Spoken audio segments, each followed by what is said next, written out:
Hello everyone, I am Tacit and welcome to the Gems of War Guild Wars Week 6, Day 3. So today, game plan, we got a couple things. So first things first, of course, obviously Red Guild War Day. We are on the third day. Did we lose again? Yeah, we lost again. Let's see, can we win this time around though? It looks like they're scoring a bit lower compared to where we were around this time, because a lot of our people do their battles quite a bit later, including ourselves right now. But based on how we've been scoring, we should be able to beat them as long as they don't go too much higher this time around.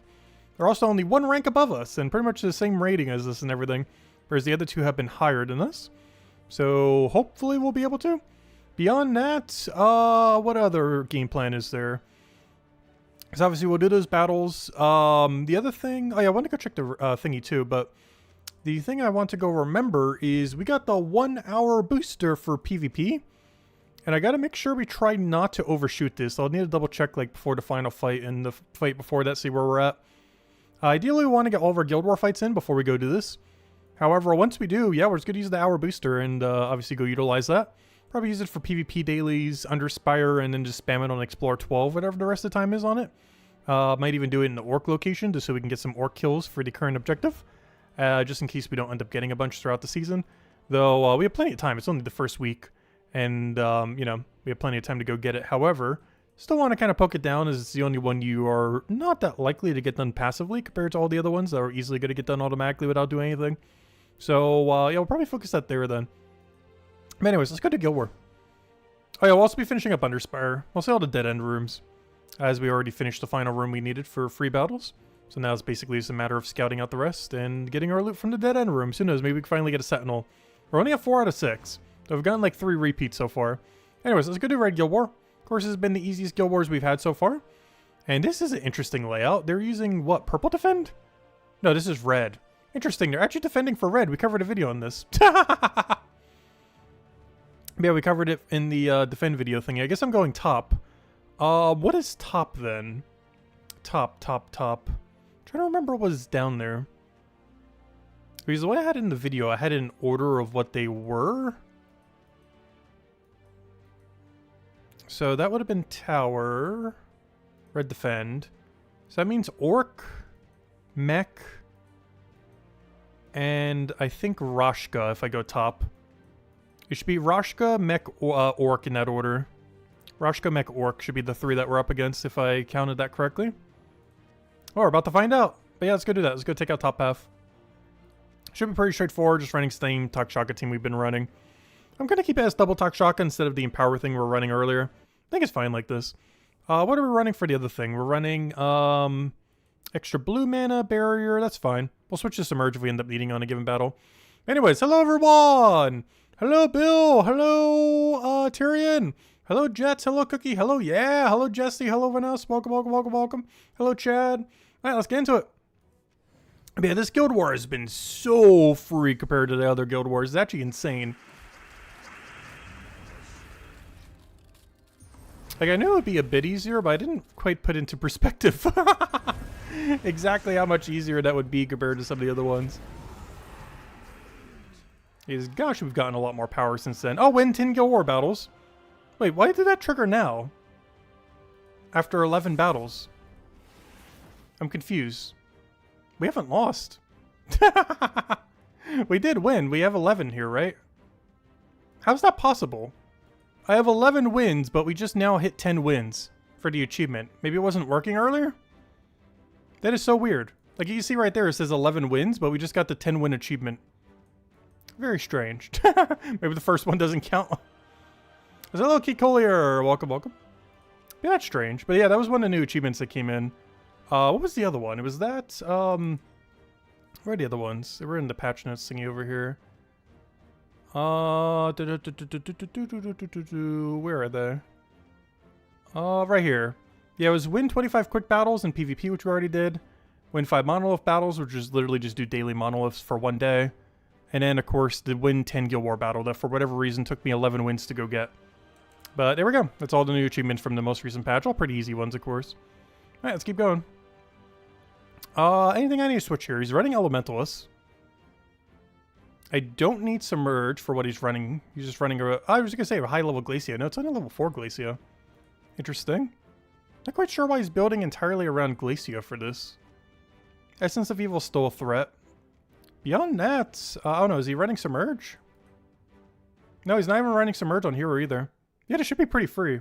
Not quite sure what he's going for with that team. And what is this? This is a Fey restriction.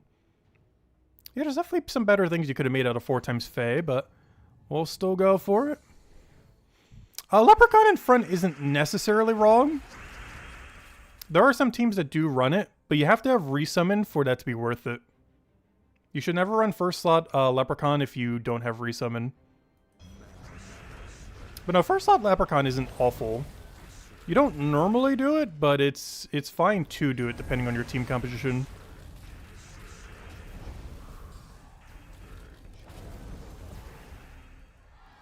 It's just his damage sources is what's confusing me. That one Fairy Dragon with a level 4 Glacia. Because there's definitely better things he probably has laying around that could probably be built into Fey. Because Fey has, what's it called? Because you have, Queen Titania.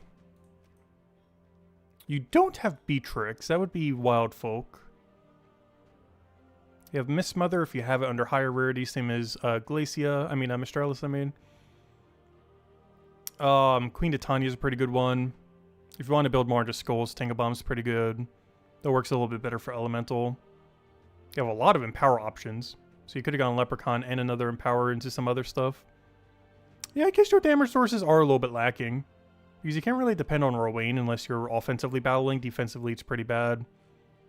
So yeah, I guess you kind of are missing some damage sources in Fey if you don't have the higher rarity stuff.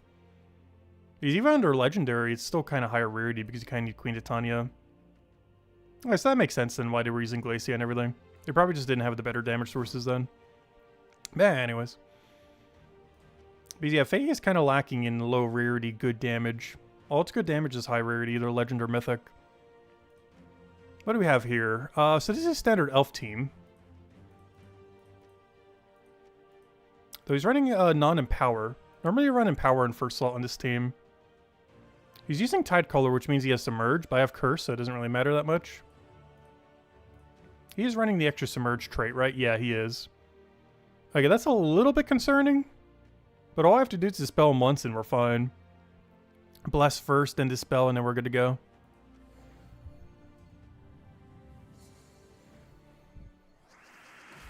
Double Leprechaun cast isn't necessarily bad. The problem is under AI control, Leprechaun tends to keep spamming over and over and over again until it eventually dies, which can obviously backfire pretty heavily.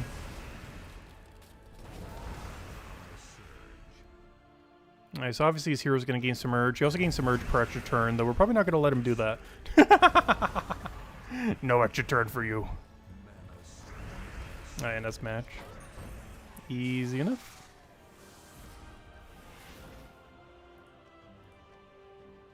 Alright, here we have Strix. King Raven's Mana Drain, I guess, is a little annoying. Once again, not running Submerge. So it should be pretty straightforward. He's using Doomed Maul to try to counter Reds. That technically stuns all of our allies, however, he needs to cast it first, and if we have Bless on, it won't do anything. So we should be okay. Also, I just realized I'm using minus red on a pure red team. That's kind of funny. It's mostly because there wasn't a different minus color that worked for the numbers or the colors we needed to have plus on. Because I want to plus 2 blue, plus 1 green. But all the minuses were kind of bad. So we just settled with red. Wow, that already one-shotted. This season is crazy this week for PvP. Alright, what do we have for the final battle here? Okay, Miss Mother Fairish Raw team with Life and Death. Interesting. I don't feel like you need Life and Death on this team, though. Still a bunch of life from 4 random enemies. Summon Morthani's Will. That one's kind of average. Miss Mother plus Pharaoh Kafir I like a lot here. Oh, no, sorry. This was purple layout, not red. I forgot. That's us using red. No, wait. No, that is the enemy keep of red. I'm even more confused now. Is this not purple defend? It even looks like purple location. Because this is purple. But it's seeing enemy keep red, or is it just what we're using? But no, I could have sworn this is purple layout, not red layout. You can tell here because it's pure purple team. Hello, Rob. Welcome, welcome. Yeah, it's a little broken, this current PvP thing. Flower Dragon and Stellax are kind of crazy for it. Though even if you don't have that, Tesla, Takshaka, some other stuff like that's still really strong. And of course, we've gotten Boom Pile and stuff like that. We've gotten so many absurd options since last Guild War. Because last Guild War, you know, for like red or any other color was like, what, 2.5 years ago? And all this stuff is new. Like, we didn't have, I don't think we had Wanda Stars back then. We didn't have Flower Dragon. We didn't have Takshaka. We didn't have Boom Pile. We did have Tesla, but Tesla was generally a little bit too slow. But now we have a lot more mana accumulation to work for it, so it's not as bad. So yeah, there isn't really too much we have to worry about on this team. There's a lot of lifesteal, and the back of his team's really good, Miss Mother plus Pharaoh. But these two are really slow because they auto-end their turn. So we should be okay here. Especially once we get them stunned. Because once they're stunned, all they have is a little bit of lifesteal, and that's it. Did they have Submerge? And another person who did not set Submerge. Good for us. Makes this a lot easier since we don't need to go Curse or do some other shenanigan. Though if we win quick enough, they won't even get any Submerge to begin with. Even if they had it. Oh, what is this move here? Is this just tick yellow? I'm sure it looks like tick yellow. In a way that we can get blue off the sky. Trying to double check anything else we have. I have vertical green. I don't know, what color do we really need to deny here? There's not really a threatening color on this team currently. So yeah, we'll just take that. Alright, we got the mana we needed, just need this not to miss. And do I even need a curse here? I don't think we do. We just go for double hit because he's not using Submerge or anything. And as long as we don't miss here, it should be a match. Just double checking all of our options. Yeah, we have to cast, unfortunately. I say unfortunately because there's a chance we miss. Not like that would do much because a lot of his front line will end its turn when it does its ability. Alright, there we go. Nice, simple 5-0. Kind of to be expected. But hopefully tomorrow we get it for the perfect sweep. And then we go get our little bit of shiny into the useless legend. And all the other knick-knack loot on the free side since we're not bothering the paid side because gosh is that legend so bad. Even when max shinied. Alright, there we go. Nice quick Guild War. No, did I accidentally overshoot my score?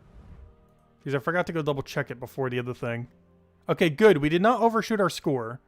So I guess the game plan at this point is go do all of PvP. Except for the gold battles. Gold battles are kind of slow. But we'll go do our boost. Go do our other boost. And go do the just a few battles we need to go do in Central and everything. Then we'll probably do all of Underspire. And then we'll do Explore 12 for a billion time. And then all the way at the end of stream, I need to go remember to go claim the gold marks. Alright, let's go do that then. So we'll start the boosters. Where are they? Actually, let me do the XP boosters first. I gotta make sure to do 4 of them and not all 5 though. Of course, we use them from the top down. 2, 3, 4. Alright, there we go. Then we'll claim every single one of these. Boom. Into the boom.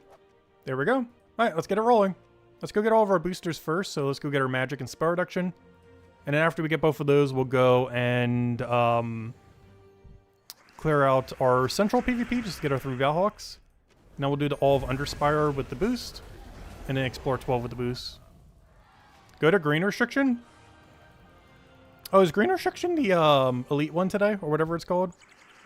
Are we out of codes? No, we're not completely out of codes yet. We can end one out right now. I don't see why not. I still have about like 20-something of the old codes before they're gone forever. But there you guys go.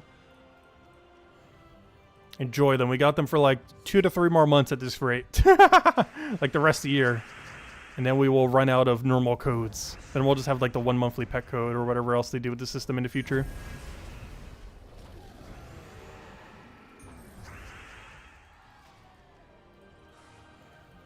And assumably next month we'll have the October pet code. Or, you know, one of the old Halloween codes. So the calendar for that should be next weekend. Unfortunately, this weekend we won't end up seeing it.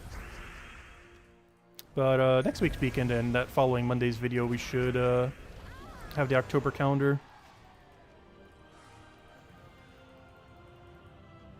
Hello, Ron. No worries. Who's eating dinner? Nice, nice. Yeah, it is around that time. Yeah, honestly, having a Guild War like this just really reminds me how much easier previous Guild War system was. At least in regard to how much team flexibility you had. Because, wow, is pure red so strong these days. Which is kind of funny because back in the day, like when Guild War first came out way back when, like, you know, we're talking like the OG Guild War 1, red was definitely the hardest color to do. And now, you know, now that we have returned to red like several years later, it is so free in the new system. Because the defend teams are so much more restricted compared to before. Whereas when you have access to a full color, it's basically like old Guild War system, except every defend team you're facing is way weaker than it was. Plus, on top of that, all the power creep that's come in since then. Yeah, it is mega free now. Like, surprisingly so.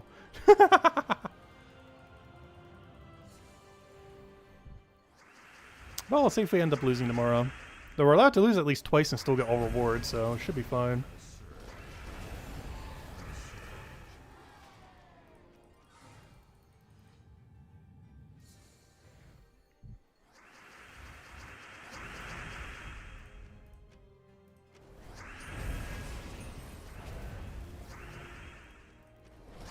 Oh, that's just a restriction for Guild War up there. Okay, I see what you mean. That's weird. That makes sense, because that's definitely purple layout, not red layout.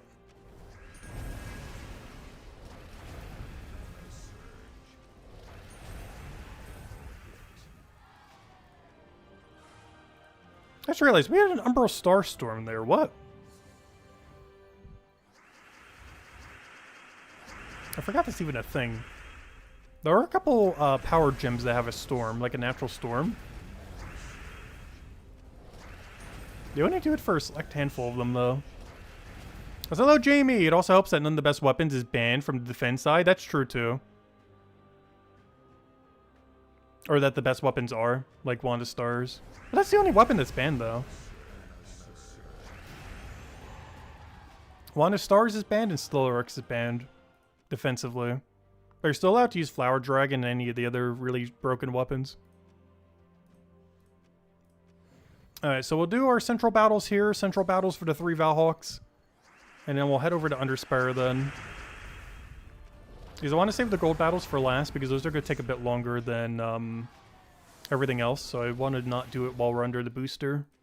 I want to try taking mostly just the quicker battles while we're doing the booster. So we'll wrap around to those at the end then. Ideally, we should just be doing this all in on Explore, but I'll mix it into some of the dailies just so we're not doing it for as long. I normally do it like that these days, instead of doing it for like max efficiency, because if we truly wanted to do it for max efficiency, what we should technically do is do the hour boost of gold and souls during Explore 12, or PvP, either or. But then separately use the XP booster on Quick Kill Explore 1 over and over and over again. But then that takes twice as long. So I normally don't do that. So I normally take a hit on one their value just to do them simultaneously, just so it's not like a 2-hour weekly. It's only a 1-hour weekly. Saves time but loses value on one. And I normally choose to lose value on the XP side of it, rather than the gold side.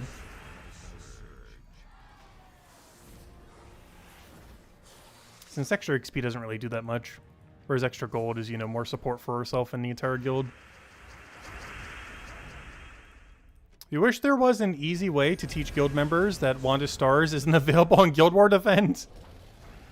Yeah, it's not really intuitive in the sense that it doesn't really tell you when you're setting it or anything like that. You just kind of have to know.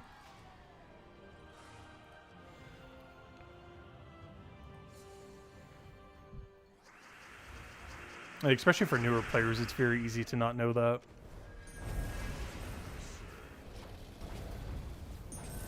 Because anyone who's been around since that patch happened, you kind of already know.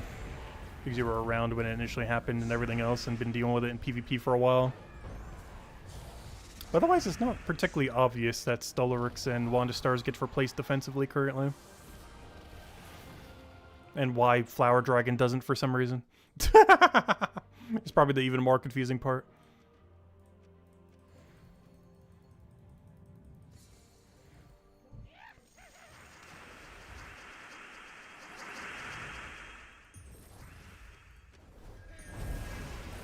We just need 2 more battles here, and then we go complete out Underspire for the week. Or most of it. There is a chance we don't have enough battles. But if we don't, we'll just finish it tomorrow then. We can definitely finish it today if the last one we take is the Merchant Room. Like, if we can take every path that isn't Merchant Room, we'll be good to go. We might run out of battles if we do hit the Merchant, though. That's fine, we get like another 5 tomorrow. It's only gonna be like 1 dead-end room if we miss one. Up, level up, 1995, new level up screen. Give me that purple. Hey, 600 purple as well. Nice little milestone there. Oh, it tells you your total amount of extra stats that you have on Hero, too. I didn't notice that earlier. Alright, let's go do Underspire now. So, we technically completed all 3 battles up to the thing. However, now we can go do the dead-end battles. And do full floor 2 completion with the free battles. Because those are the 3 main ways to generally do Underspire. Either, do we have alignment here? No. I was going to do one just to try to get it. Either do free battles to floor 2 full completion. The 50 per day for floor 4 full completion. And then, of course, wow, doubled it in there. And then, of course, you know, buying like 100, 150, or, you know, buying 2 or 3 packs each day to go to literal full completion of the entire Underspire. But we went for free this time around. Did I ever do the Exalted Path thingy? No. The only one of those offers I've done in the past, oddly enough, wasn't even on my main account. I did the $20 Ring of Bounty or whatever it was for that like mega boost for like a month. And I did that when the Switch version came out, when we were doing that on Switch. But beyond that, no, I never actually did any of the Exalted Paths. It is interesting if you end up saving the one, because it gives you a guarantee mythic you don't own. So if you were to save that $150 pack for like all the way near the end, it could easily give you whatever your final mythic is, or one of the last few that you're missing. But I personally don't feel like it's that worth it. It's definitely better than some offers in the game, but there's better things you can spend 50 bucks on in the game if you are going to. But it is nice that it's a guarantee mythic you don't own, which makes it a lot better near the end of the game when you already own like 80, 90%. Because that final stretch can be kind of annoying. Like the final 20, 30% of mythics. But doing it really early on in the game generally isn't worth it. Just because you're missing so many mythics, so getting one you don't own doesn't really do as much. Because there's a lot of really bad ones that are in that category.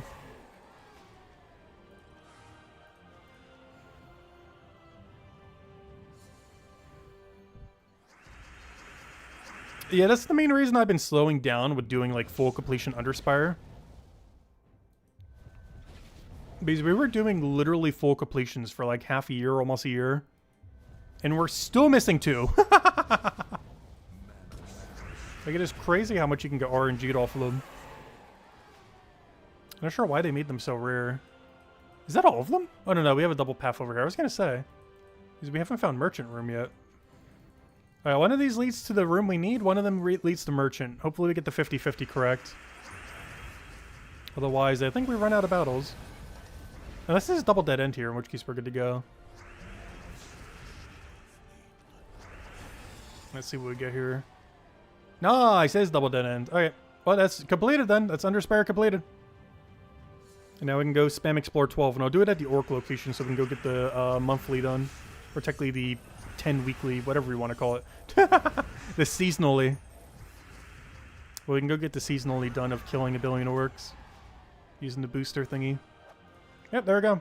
Full floor 2 completion. Every single room completed. There we go. And it didn't cost us a single gem. And we don't even need to do any battles tomorrow. Alright, what is this? Adventure. Do all 3 daily plunders. Oh, they're all so bad though, other than the 10 gems. We'll go clear out all 3 of these, and then we'll go do Explore 12 in Orc. I guess we'll do that until the booster's done. Oh, I still have my elemental thingy over there. I did that because of one of the other battles we were doing earlier. We should probably go switch that back because that's really slow running it there. We're doing that for something that happened earlier. I can't remember what. Oh, yeah, when we were doing Explore 12 for Orc. So I might have to go switch that back. But for Explore 12 for Orc, they were kind of hitting our first slot pretty hard. So I ended up putting Mirage Queen there. So when we go back there, I actually do need to put Mirage Queen back in first slot. But for dailies, it's slightly quicker putting it the other way around since they're not really going to kill us with anything. Yeah, the drop rate for Sentinels, someone data mined it at one point. I think the highest rarity room only goes up to like 2.5 or 3%. But the lowest rarity is like 1-ish% or something. And the highest rarity one is like 3-ish% or something. But yeah, it's pretty rare.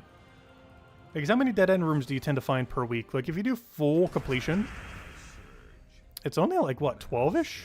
Like 12-ish, 15-ish? Which means if you were to do all of them over an entire month, you wouldn't even be at drop rate for one single Sentinel. You'd be like slightly below the drop rate for one if you did absolutely all of them for an entire month.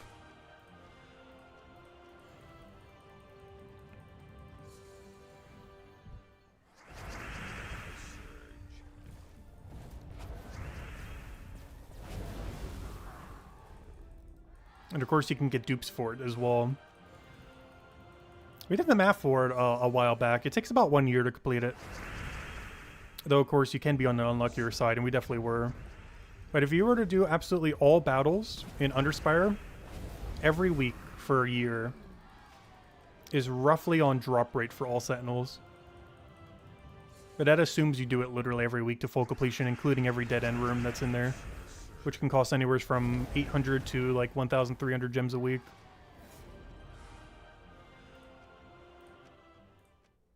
And even then, it's not guaranteed you get them all, of course. Alright, let's go clear our dungeon real quick. Aw, stun. Boo. And Death Trap. Boo.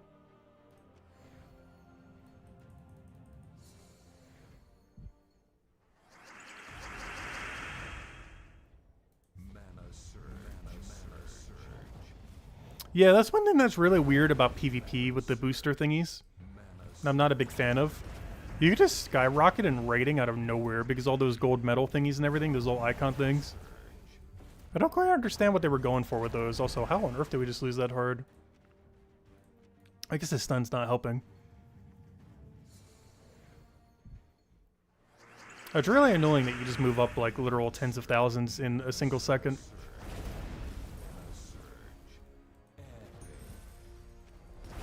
Because before, near the end of the season, or, you know, near the end of it all, of the weekly thing, you'd kind of know if you were ahead enough, like, oh yeah, I'm guaranteed gonna get this rank. But now, literally the last minute, someone could just dump like 100,000 points or something similar, which is crazy.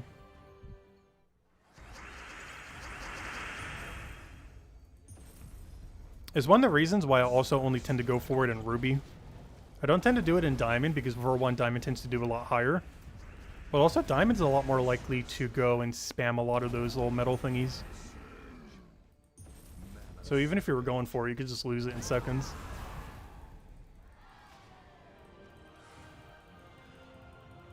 Whereas it doesn't really happen in Ruby rank or below. At least not as much.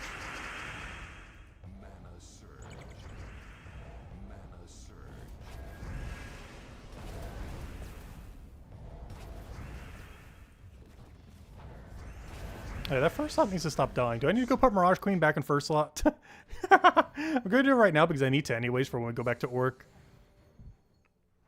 Stay alive for like 5 seconds.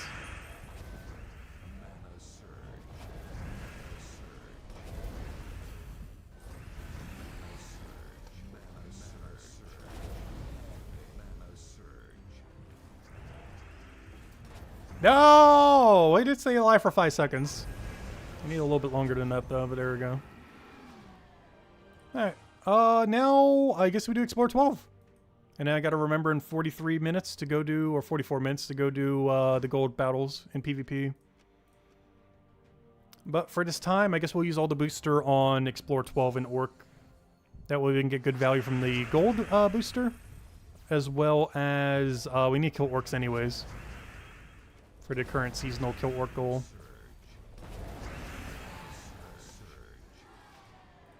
And of course we need a good excuse to go farm Explore 12 because we've been lacking on it so much lately. And we have 2 kingdoms getting close. We got a Yellow Kingdom that needs like 3 more deep books. And on top of that, we have, of course, the purple one getting decently close for max magic. Those are the next 2 most important ones that we need to go upgrade. We'll be doing Send Crest for +2 attack and a few more yellow deep books, and then the final magic boost for max magic. And I currently have almost no spare medals, so whatever we get from Explorer 12 is pretty much all we have. Because not counting the glory medals, you know, the bronze, silver, gold. Beyond those, I don't have like any normal tokens pretty much right now. We've used up every last one we've had from our reserves, so we really got to start focusing Explorer 12 a lot more again. Something I've been neglecting the last year or two.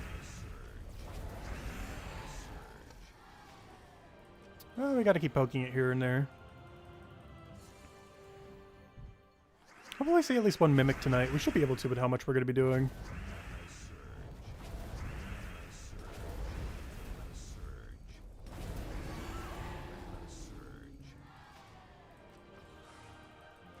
And maybe we'll get a couple good Merchant and Angels along the way. A little bit slower than if we were doing like, you know, Vault Event Weekend with like Dust Level Quick Kill, but they're still going to come in a decently timely manner. Nice, started getting the Epic Token. That's good because I literally used the last ones of them yesterday. Or 2 days ago, whenever it was. One of the days this week.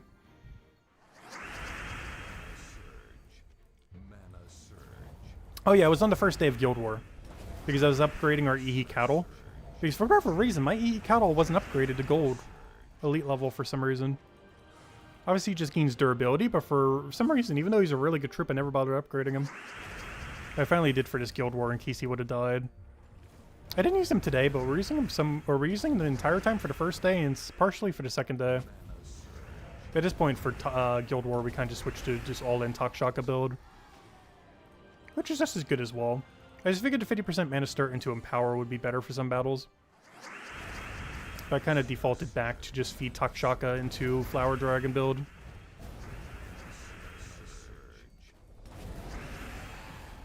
But we'll see if tomorrow's Guild War makes us have to change at all. I highly doubt it, though. We have so much power compared to an average Guild War that I don't think we're really going to need a change. Hello, Imperial! Welcome, welcome. Probably not going to matter.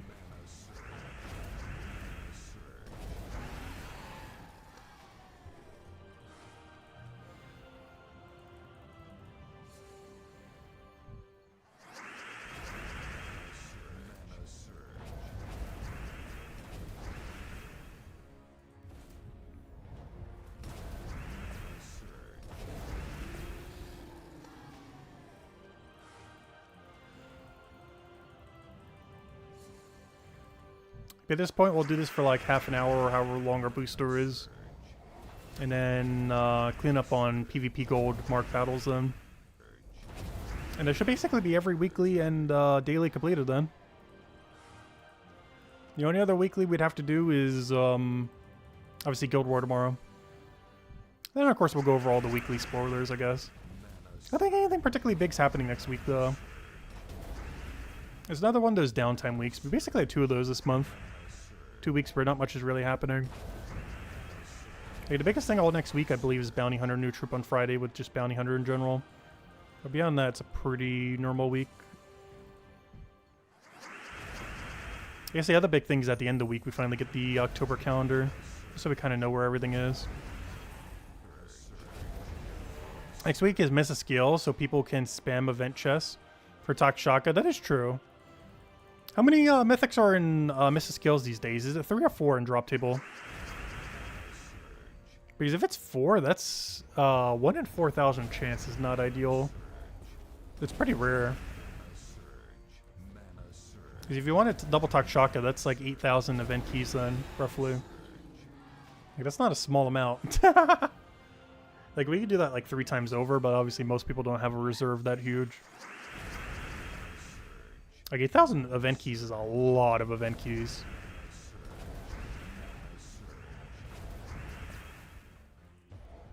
Obviously, you can work with 1 Takshaka as well. But a lot of builds with it do use 2, and there's even some rare circumstances you use 3. Mostly Naga restriction. Sometimes Divine restriction as well, depending on what you have. But normally Naga restriction is the main time you tend to build out triple Takshaka. Just because of the lack of other good Nagas to put in there.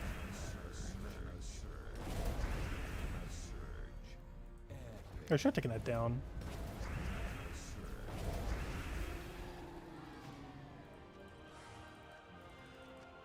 Nice! We got a Nisha already. No Anu yet. We skipped straight to the Nisha. Nice. There's 5 in Mr. Skills? Oh gosh. Are all of them in drop table though? I need to go double check that later.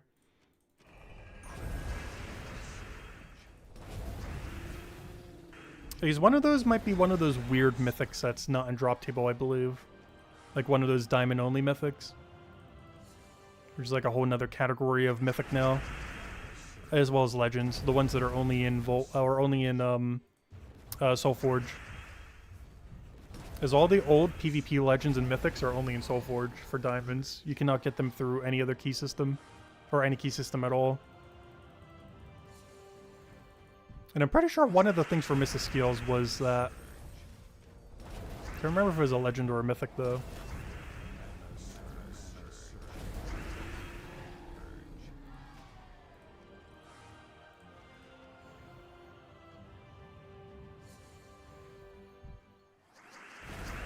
Bothros. Which one is Bothros again?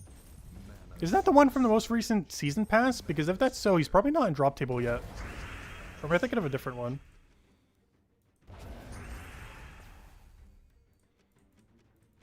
Does 4 of a kind Takshaka team stronger than 3 Takshaka? Well, normally you offset it with a weapon or something else that covers all color. Like, you know, Wand of Stars or something similar. Or just even Hero for utility in general. Even if you're not using a 6-colored weapon. Sometimes just to cover color, you'll cover Hero on it. Just to have all the effects that Hero has, like Elemental is just something similar. But yes, you can do 4 Takshaka. You just normally you want 3 Takshaka with something that uses brown. I mean, something that uses green, I mean. Because he creates green and brown, blue every time. But he only uses blue, he doesn't use green at all. So if you're going to go 3 Takshaka, you normally want your 4th troop to be something that uses green. Ideally Hero.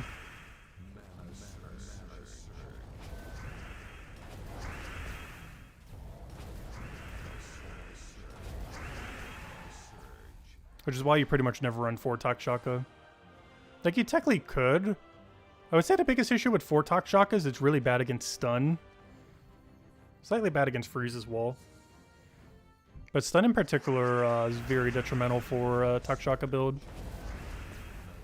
And normally you'd want your other option to be something that can cleanse, like Wand of Stars or something similar. As it counters out a lot of things that it tends to struggle with. Most notably stun and freeze. Particularly stun.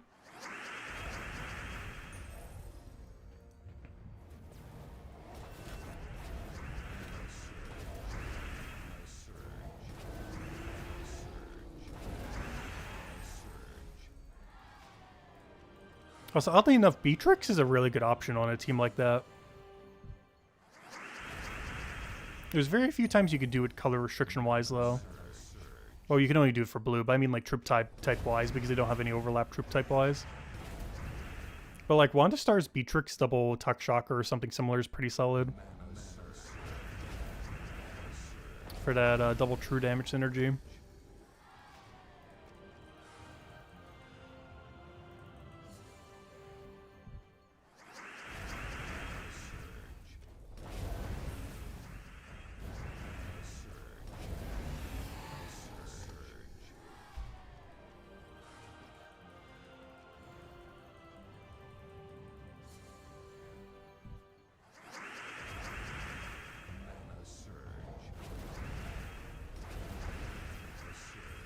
I'm trying to think if there's... Oh, I should have taken that purple extra turn. I'm trying to think if there's anything else we haven't finished other than those gold mark things. But I'm pretty sure we finished every weekly at this point. There is one other thing I should probably check, though. Did the guild finish Invasion? Do I need to help them with that?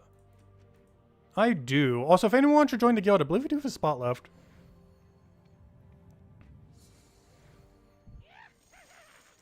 I can tell with how much less points we're getting here as well.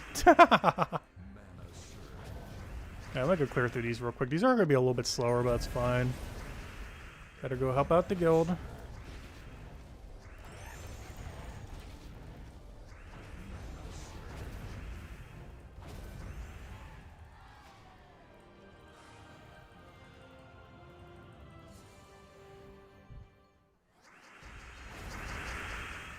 Three of them with Sister Superior?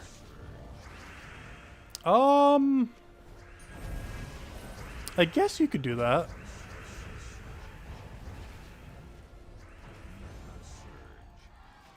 Because then you would have the infinite extra turn cleanse thing going for them.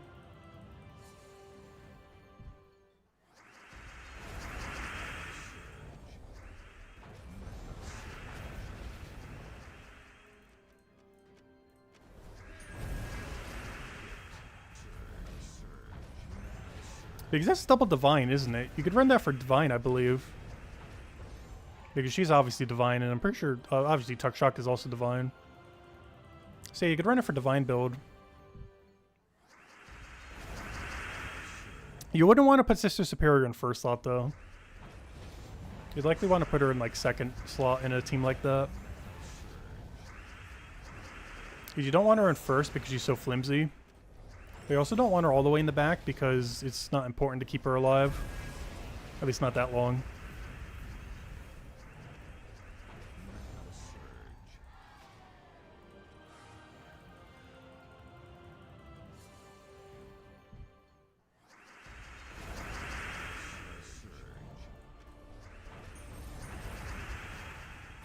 Gosh, I love when it just goes that easily. He only has 5 red gem spam, but gosh, it can get so much value sometimes. Generally 5 is way too low to use in the current state of the game, though I do recall using it a ton back in the day. When they ended up reworking the weight ability several times. They end up ending on him having a 5 purple gem creation. Which even back then was kind of underwhelming. But it was like just enough to kind of make him a bit more viable. But yeah, 5 gem spam. Not something you could depend for an extra turn, but gets surprisingly decent value sometimes. Hope I almost got the shiny token for the thingy. And the guild should hopefully have that done by tomorrow. And if not, we'll go buy another pack. Alright, we got half an hour left. I believe we finished basically every core weekly and daily, so yeah, let's keep doing it. Let's keep grinding at the orcs. Get at least like one more category of orcs done. And then from there, we shouldn't really need to worry about it. We should be able to naturally get orcs killed for the rest of the season. I just wanted to get some up front just so we don't have to worry about it for the rest. Because after this week, we shouldn't need to, for the rest of the season, go out of our way to kill orcs at all.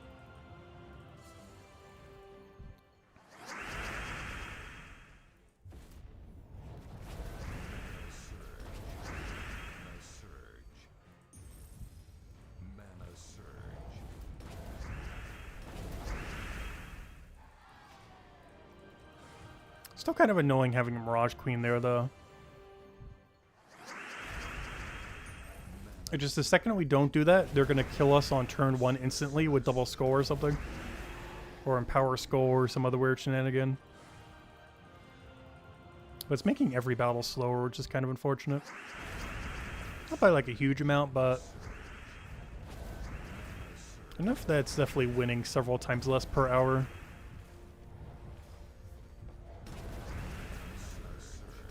But at the benefit that we don't randomly lose like 3 times an hour.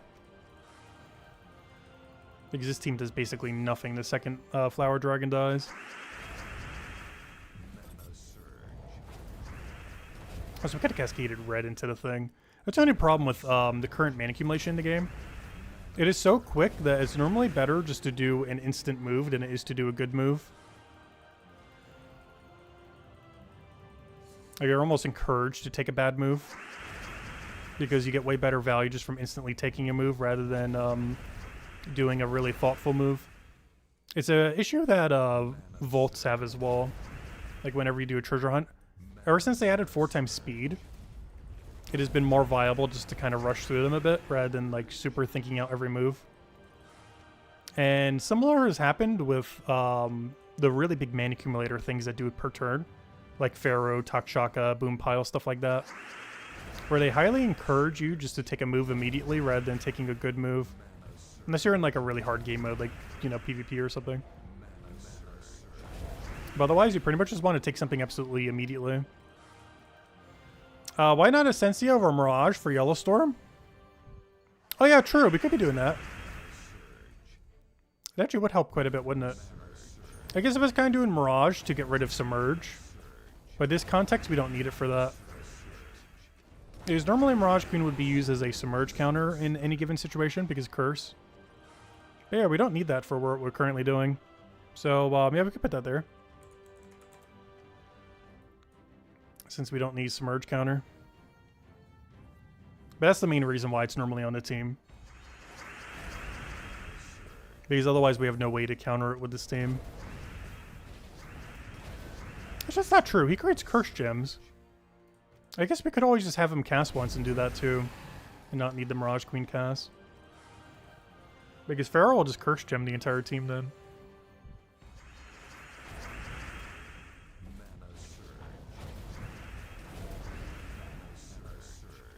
Yeah, having Storm makes it more likely you'll land extra turn when you full board clear. And Dual Storm is even higher than Single Storm. Not by much, but slightly. As it makes the concentration of the color on the board more of the same color, making it more likely that they'll be next to each other. I forget the exact percent. Someone did the math on it a long while back. But having a Storm is, like, I want to say 20 or 30% better than no Storm. And having double Storm is like 5 or 10% better than single color Storm or something.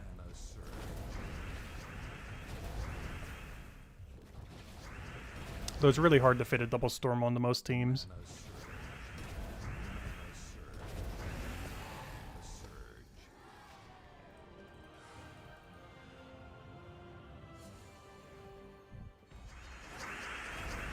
Oh yeah, I only had double brown because of the Pharaohs. For when we actually have to cast with them. But yeah, since we're running Yellowstorm or Yellow Banner would work a bit better now. The brown was the set for Pharaoh. So I set to double yellow. Where's White Home?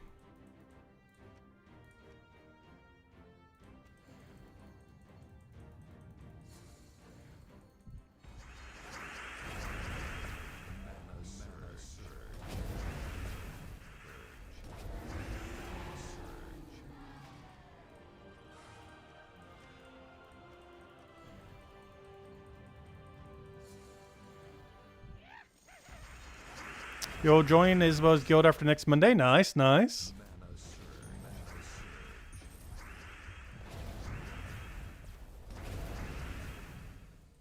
I think she might be waiting until after the Guild War finishes. Which at this point would be on Monday, of course.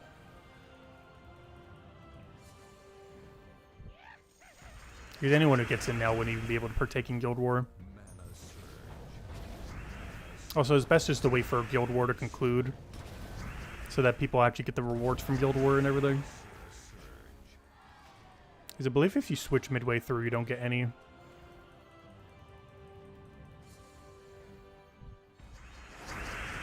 Though we haven't actually won yet.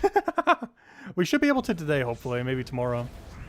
But as a guild, we haven't won yet in this new Guild War format. Or not in this new Guild War format, but you know. Or since they buffed it, since 8.8.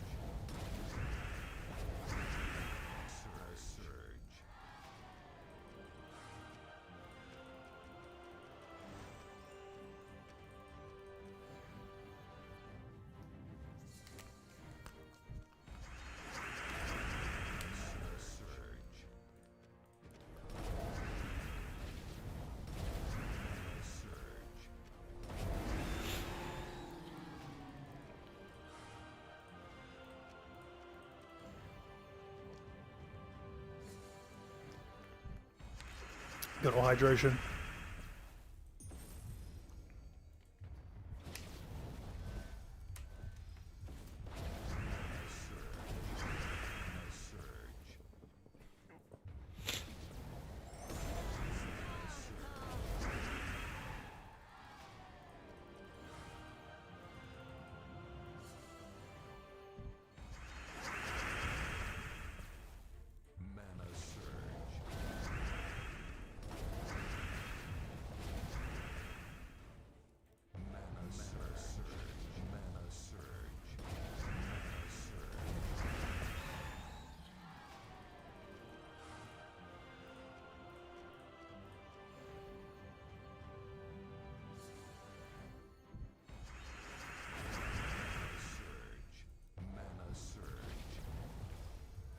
Yeah, Guild Wars has pretty much always been like that.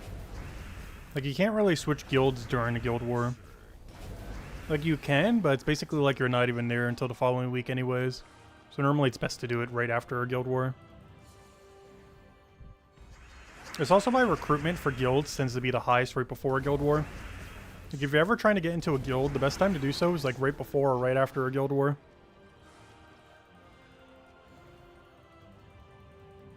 Because right before, people are generally looking to fill up the guild. And right after is when they can actually do it again. Do you think anyone will ever match out how long it'd take to get level 30 Ossifer with just the paid PvP pass? Well, it comes out pretty heavily to luck. Plus, we end up getting at least 2 new immortals per season that end up clogging up the drop table. So over time, it would get increasingly harder to get them. But if I had to guess, it would take about like 2 to 3 years of buying the PvP pass. Which is pretty pricey. Like, we're talking a couple $100. If not even more.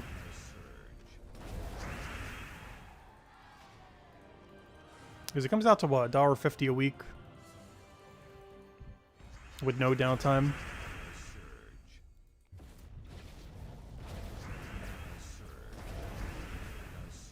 So yeah, that would come out to about $300 by the end, I think, or something.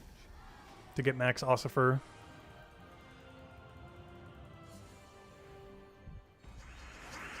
And that price will keep going up over time as there's more immortals.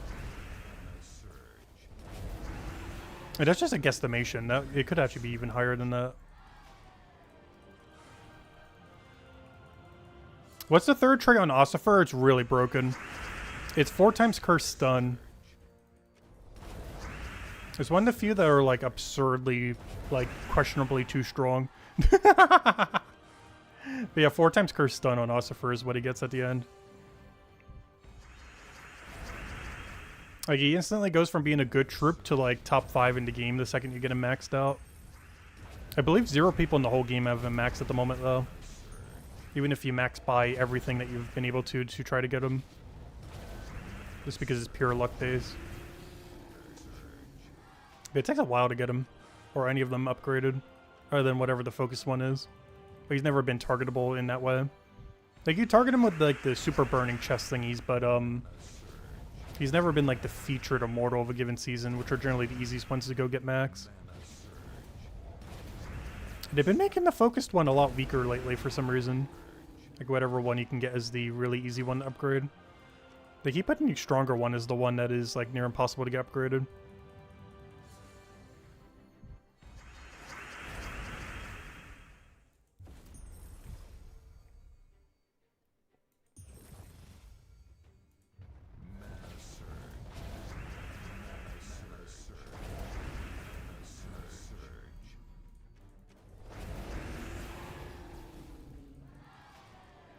And yeah, it keeps getting harder over time though, of course, too. Because every single, 10 weeks they add another 2 immortals. So the drop table keeps getting increasingly more concentrated. Technically, it wouldn't make it harder to get it from those focus burning chests. But as far as the normal drop table, if you were throwing them, 10 at a time, it becomes increasingly harder because that drop table keeps getting larger and larger.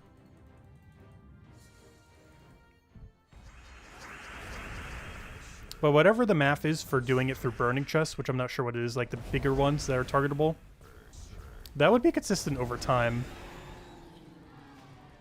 Because that drop table is always whatever the featured one is, and then 3 of the other ones. So there could be 100 more immortals, and that one will always be scaled the same way.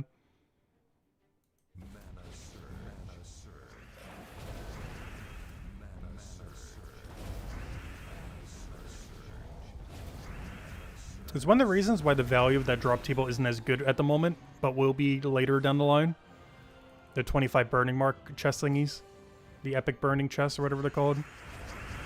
Because those right now, I would say personally, aren't really that worth it unless all 3 immortals are like really good. Like if you saw Ossifer and Fernex and like one other really good one or something. But that feature will be really good down the line. Because its value is always going to be consistent, even once there's like 50 immortals or 100 immortals or however many they'll have down the line. So their value right now is kind of average, but later it'll be better.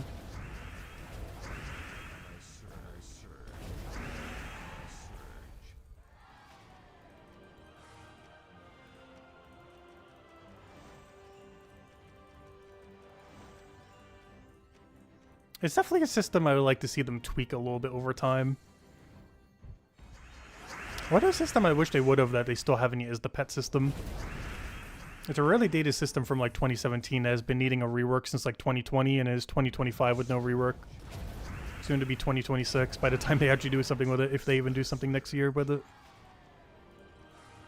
Maybe you need to have at least like one Soulforge pet per color per week. Or have the Soulforge be based on whatever the event is.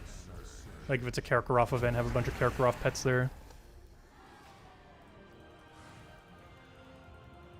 They definitely got to do something with the current pet system.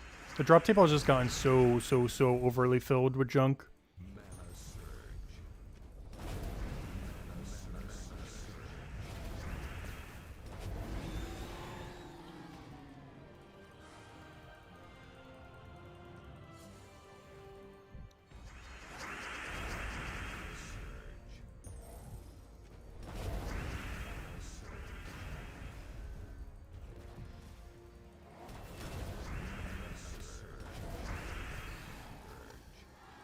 How much time is on our booster right now?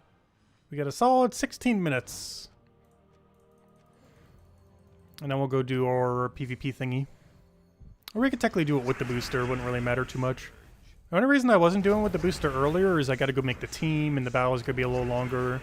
There's a small chance we could lose a battle because some of them are like the 50% extra stat and rage thingy. So I'll probably wait the full 16 minutes, keep doing explore, and then just finish up the gold mark thing at the end. Since that will take a little bit longer per battle.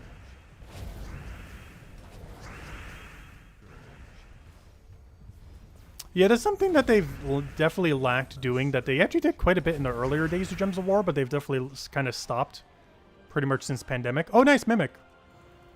Yeah, they really don't go back and rework that much these days. Like, even pets were originally supposed to get a bunch more of all of them. Like, one of the reasons why the gold bonus, soul bonus, and EXP bonus pets are so low at only 5% is because they were going to add more of that pet type into the game, but they never did. And a bunch of other small things like that.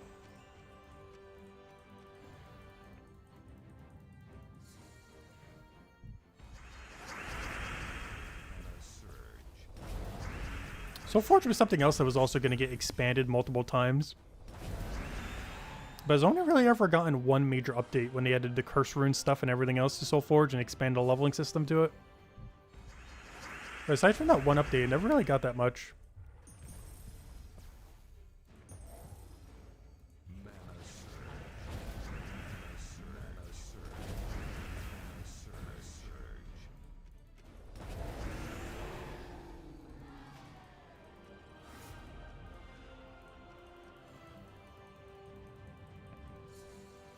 Yeah, the biggest issue is they haven't really been adding as many end-game resources that you can infinitely farm like they used to be. A lot of the more major resources in the game aren't infinitely grindable anymore. You kind of just have to get them off of like weeklies and such. Though they did fix that for deed books, luckily. Deed books are infinitely grindable in the current state of the game. Which was one that was originally not, but is now. Because that's an issue they have with a lot of resources normally too. They make it really hard to get initially, but then over time they become substantially easier to get. But the balance that a lot of resources have at launch is really bad for how scarce they are. Because I would say deep books right now and everything related to that's pretty solid in the current state of the game. But it took multiple years of them existing for that to get there. Because we're talking like what, 2018, 2019? And it took until like 2024 for them to fully fix that system.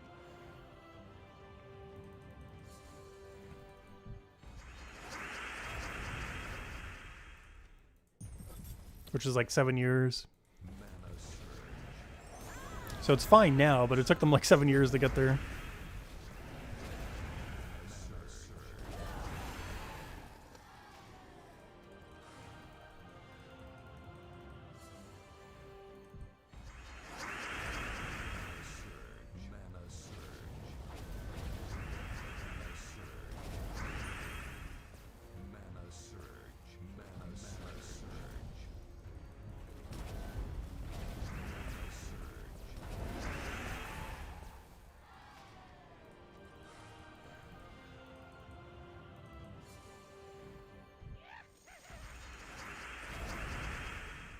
How big's the dev team these days? I'm actually not sure. I think it's about 10 to 15-ish people.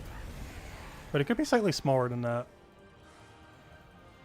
There's a lot of people we don't really hear about.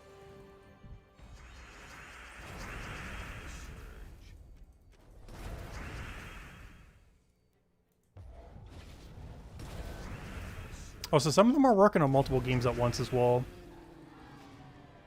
Like some of them overlap with Puzzle Quest 3 and a few other things like that. But no, I believe the dev team's around like 10 to 15 people these days, somewhere around there.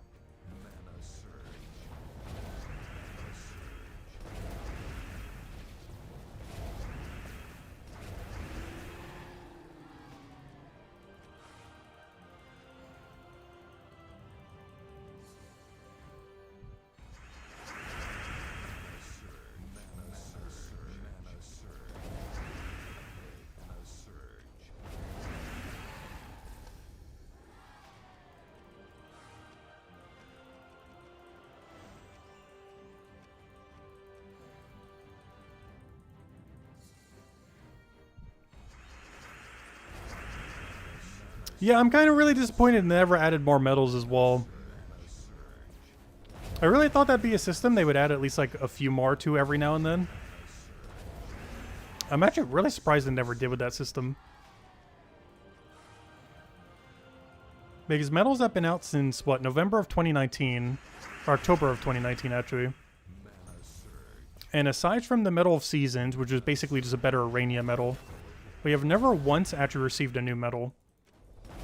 Because the only technically quote-unquote new medal we ever got was just a medal that replaced a already existing medal as just a superior version of it. So technically we've never gotten any new medals, not counting seasons. And the system's been out for 6 years now. But yeah, I'm really surprised we never got more of them. There's so many cool things you could do with it. But all you end up doing with it is just like sell a little bit of extra starting mana and a little bit of magic normally. Or get a little bit extra cleanse if you want it. What about any extra ones? There's no other mechanics we could do with it at the moment. And they've added a lot of mechanics since then. There's a lot they could do with it. We just haven't got any new ones. Come on. Wow, that misclick. I just misclicked that like 4 times. The problem is I kept drag clicking. Drag clicking just counts as no click when you do that on PC.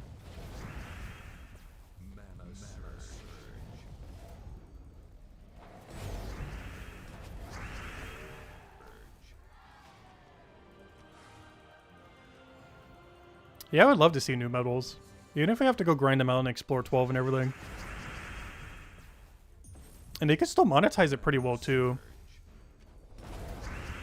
Just make it so you can infinitely farm them and explore like you already can. But then just add some money offers where you can just bypass that grind if you wanted to. So they would still have an incentive to do it for money, but you could still infinitely grind it like you would any other medal. If you didn't want to grind it, you could just bypass it with money. Because it wouldn't take more than like a week to go and grind any new medal. Even if it was like the max rarity one, like Nisha rarity. Like even a stream, we already got one. I said it does take a little bit of time to go get 3 mythic medals, but grind's not that bad. There's definitely far longer grinds in the game, that's for sure.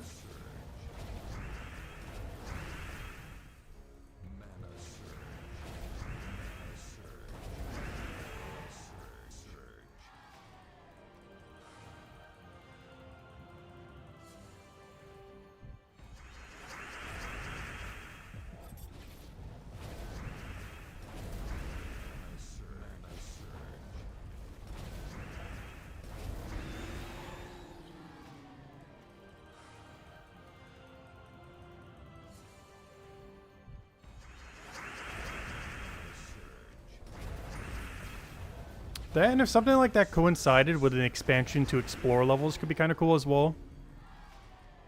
Like expanding out Explore to like level 15 or 18.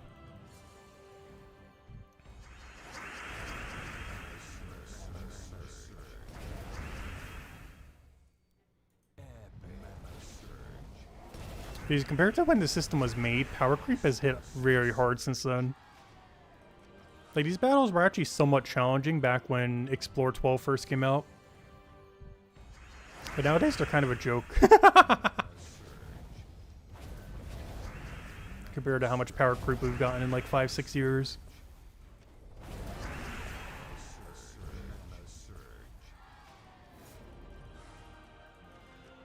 A nice Nanu.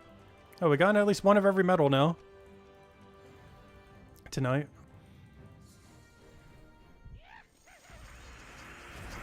I don't think they're ever going to make it easier to get Horde Mimics. It's just one of those like mega RNG things in the game.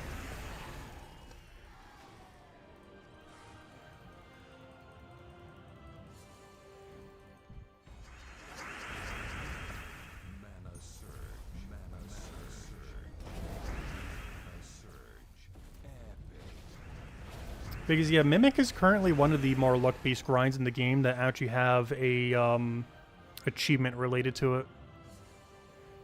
It's definitely not the most luck-based grind in the game. I would say that's probably doing the Underspire grind. But as far as any achievement in the game that has, or, you know, any goal in the game that has an achievement tied to it, I would say the Mimic is the most luck-based one in the entire game. Because it requires doing a lot of Explore, particularly Explore 12, ideally.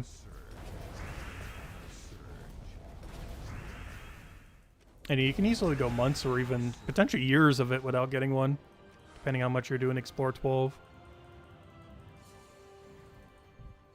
And there's no pity system on it, so you can go like 5 times, 10 times over drop rate.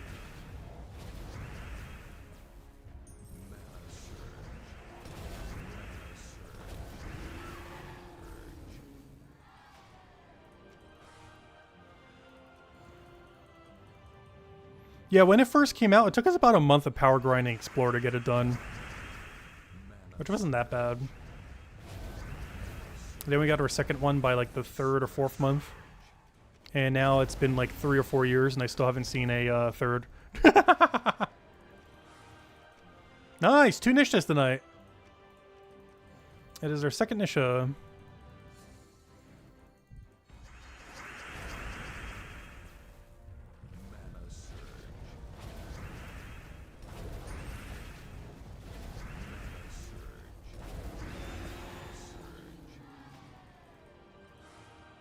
Yeah, it was originally really tanky. It had gold armor, which was like 60 or 65% score reduction, whatever it was. But they reduced it down to, I believe, just armored, which is 25% reduction.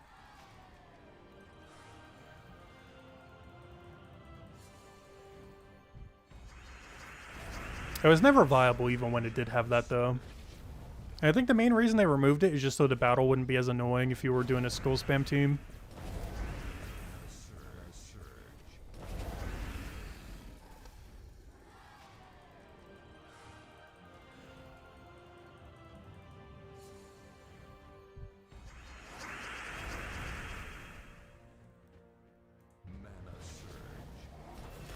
Yeah, Gems of War, whenever I'm doing it off stream, I normally do multiple games at once. Normally Brighter Shores daily while doing Gems of War dailies, or doing a little bit of Old School RuneScape. Which is a game we might be streaming a bit more in the near future. They're having a big event thing in like a few weeks that we're probably going to stream. And then after that, they're doing the first new skill since like 2006. Which I might be like completely no-lifing like we did with Brighter Shores when it first came out. Still haven't decided if I will be, but I probably will be. Like 10 hours a day every day until we get our goal done. Because our main goal for Brighter Shores that we're rushing was level 200 all out of 500. And for when Sailing comes out in that game, I kind of want to like max it. Technically maxing a skill in that game is getting 13 million XP. But capping out XP in that game is 200 million. Which is like, what, 15 times longer? And I might be doing that. I'm still not sure yet. I need to see what the XP rates are and everything. But if it's doable within a few months, I'm considering it.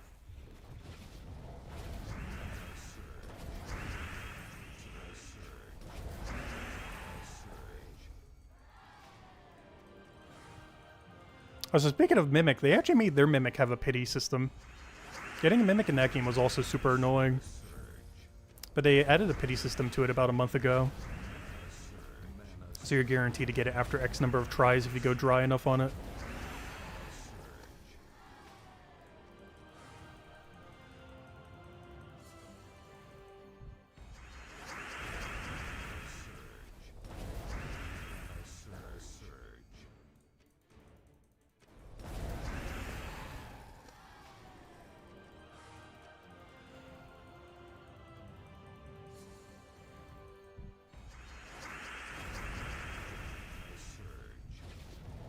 Alright, let me go check the timer because I think we're almost there. And then we'll go do the PvP daily. Just make sure we use up the whatever's left of this. Oh, we got 1 minute left. Go, go, go. We can get like 3 more battles in or something.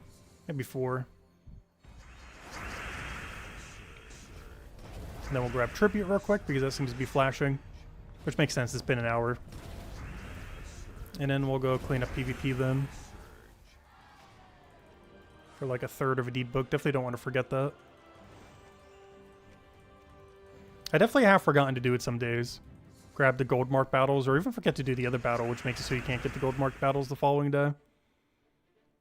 Which is really bad whenever you do forget it because you're losing out on like a fifth of a deed book every time you do. Anywhere from like a third to a fifth. Because their numbers are kind of all over the place depending on if they get doubled or not doubled or if they're a higher one or lower one. But generally doing the battles each day is, when they're around, is roughly like 20, 30 gold marks, give or take a little. Like today I think is around 24, because one of them got doubled, but they were like base value of 8. And it should be the last battle we need to do off our booster, and then we'll go do PvP gold mark thingy real quick.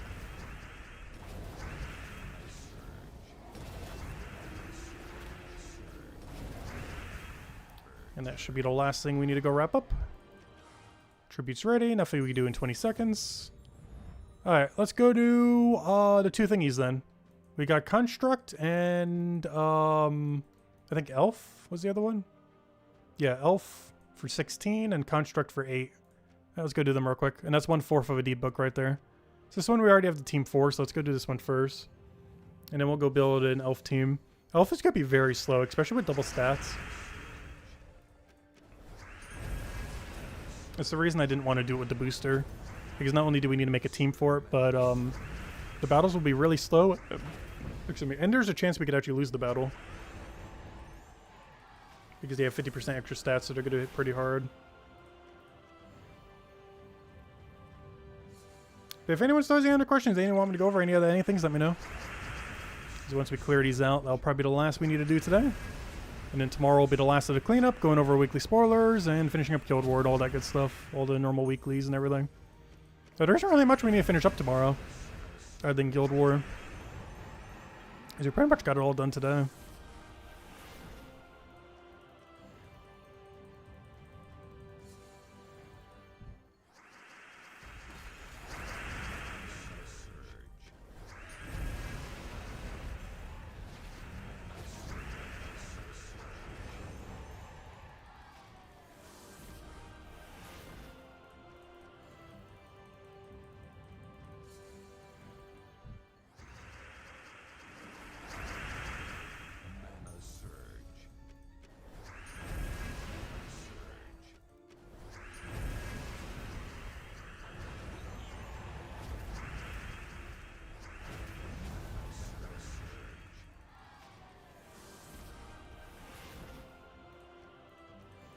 Do you think they'll ever make the arena event any good? Well, currently there is no arena event. But if they ever bring it back, I would sure hope so. But yeah, they removed it ever since the new Guild Wars system. Just because it was so bad. But of course, they haven't replaced it with anything yet. But assumably if they ever did bring it back, they would make it better.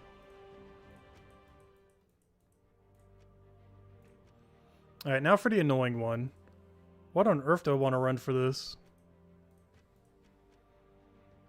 I think I just go mana accumulate into Immortal Aquaria. I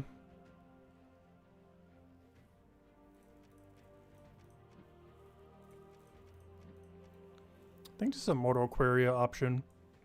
into a Weaver, into a Wand, into an Empower defeated mana.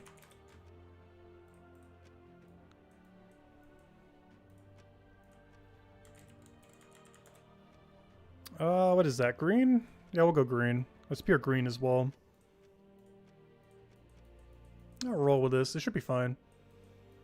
Where's Forest of Thorns? There it is. Boom, boom, boom.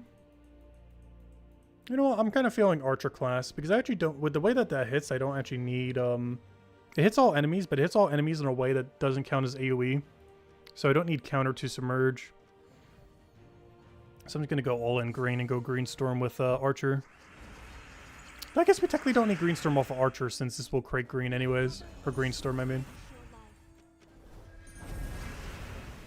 And then we just do this. And then we do this. And then we do this again. And that'll basically be every battle until we win them all. You just do a boom, boom, boom, and that should be match.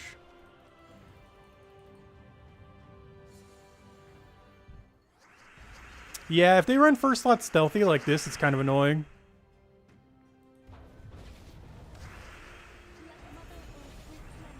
Because it very much wants to only hit first slot. But can't do that if they have Submerge. I mean, if they have Stealthy, I mean.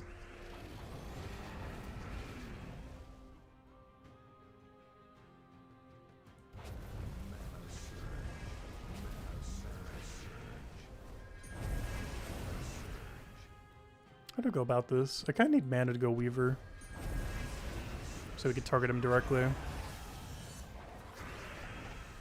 That's the only way we have enough damage to one-shot it there.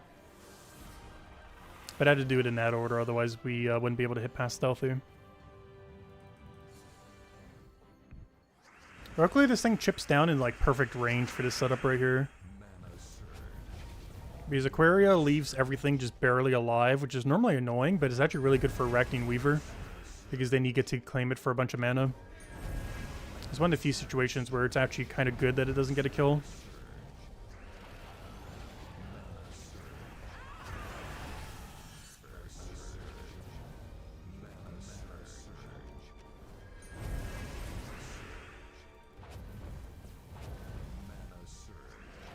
So I don't know if is that not full mana.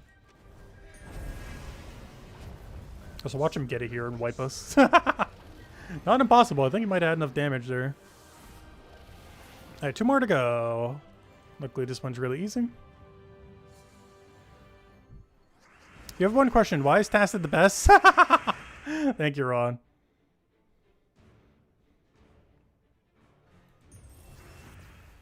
Oh, I should have taken green over there. But I guess that kind of fixed it. There we go.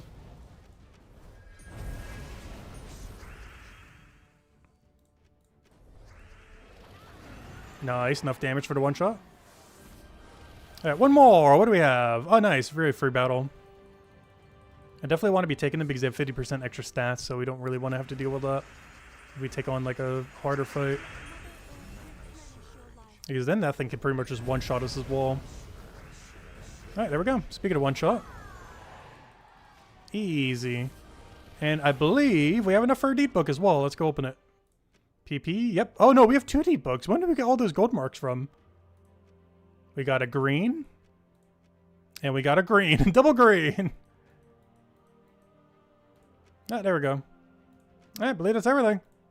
PvP check, PvP check. Oh nice, we have 96, 96. Not quite 69, 69, but we'll take it. We got inverse 69, 69. Also, we got second place.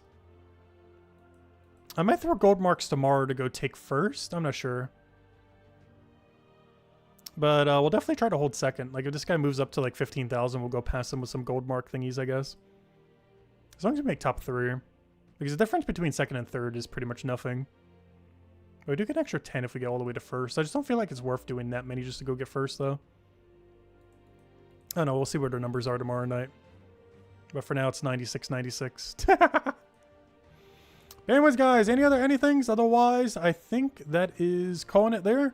Tomorrow, we will finish out any other daily, weekly, whatever else there is this week. Mostly finishing out Guild War, going over all the weekly spoilers, and, you know, all the normal stuff. Beyond that, oh, hopefully we win. We haven't actually won a single time this new Guild War format. Hopefully we do. It is so many gold marks when you do.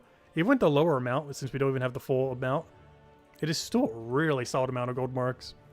But hopefully we finally get a win. Because we haven't since they did the buff, but hopefully we do as a guild. And hopefully we'll get our 20-0 as well. Though we technically only need to get 18-20 so we get all the reward thingies. But anyways, guys, have a wonderful rest of your weekend. I'll catch you guys soon. We'll be back tomorrow night, same time as always, 8 p.m. Eastern Standard Time, hour and a half prior to now tomorrow. And we'll go from there. Goodbye, everyone! And thanks for watching.